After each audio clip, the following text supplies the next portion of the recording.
monorail in Shanghai, Line 3, and the station is a Hongkou football stadium, the home stadium for Shanghai Shenhua.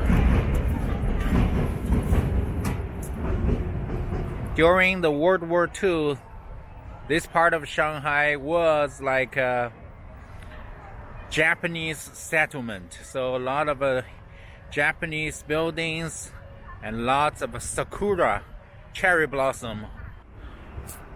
And this is the Hongkou soccer football stadium. I don't think it's in use anymore due to the COVID. I think China Super League has changed the way to play. There is no home or away games. They're like have a tournament in one city.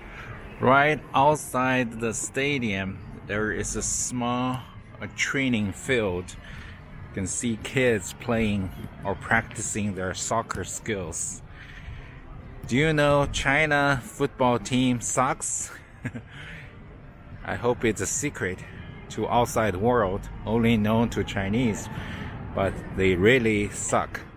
So China actually are trying every way possible to bring up the team and level of the China men's soccer team, like cutting all those extra curriculum school in like on Saturdays, Sundays, to encourage all the kids to be involved, more physical educations like soccer, like basketball games.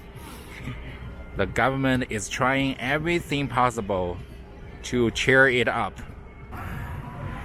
The soccer training field, the monorail, and the soccer stadium right next to each other. This is a designated stadium for only soccer teams, no running tracks. So the fans could get really close to the team when they're playing, could cheer them up, could curse the other team. Yeah, that's why have this kind of a stadium for football. Alright, this is a better training course field for soccer. You may wonder why China has such a big population, why we couldn't find 11 men to play soccer. The same question puzzled a lot of Chinese. But the latest statistics shows China has less registered football players than Thailand or Vietnam, let alone Japan or South Korea. So that is why not as many as the boys playing soccer. So it's hard to choose 11 people. Most of Chinese parents, as far as I know, most of them want their kids to study hard in school. So go to a good university, find a good job. So that's the best way to get fulfill your lifetime dreams or whatever. But in soccer, not a good way out. So that is why.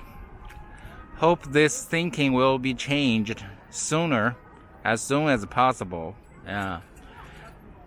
The soccer stadium and the Luxun Luxun Park. 100 years ago, this Luxun Park was originally like a huge public area. It hosted sports events as well. And this, at the very beginning, I believe this was for the Western residents in Shanghai, a public park. Then it held some sports games. And in 1956, the government moved the Luxun's tomb to this park. So after that, this became Luxun Park. Now it's almost 11:30 in the morning. I expect to see more like morning access, but I guess it's too late. And you see most like senior citizens in this park. City of Shanghai has the longest life expectancy in China. I guess it's 86 or 88 for women and 2 years less for men. So it's the highest in China. So it's no wonder why you see a lot of senior citizens in this park. It's free park.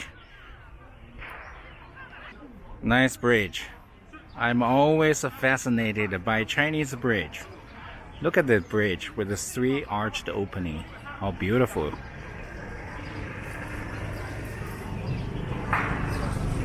Right now I am standing in front of a Luxun statue, a famous Chinese writer. And originally he was in Japan studying medical school, but after some incident he wanted to wake Chinese people up. And so what's the best way to do it? Writing articles. So after that he became a famous writer. In this park you can see a lot of Japanese, like cherry blossom, like this is like a Japanese characters, which we can understand most of it. This probably says the peace of the human race in the world. World peace. Plum Garden. Meixuan Plum Pavilion. I think it's a museum to Yin Fengji, the Korean hero. Let's go check it out.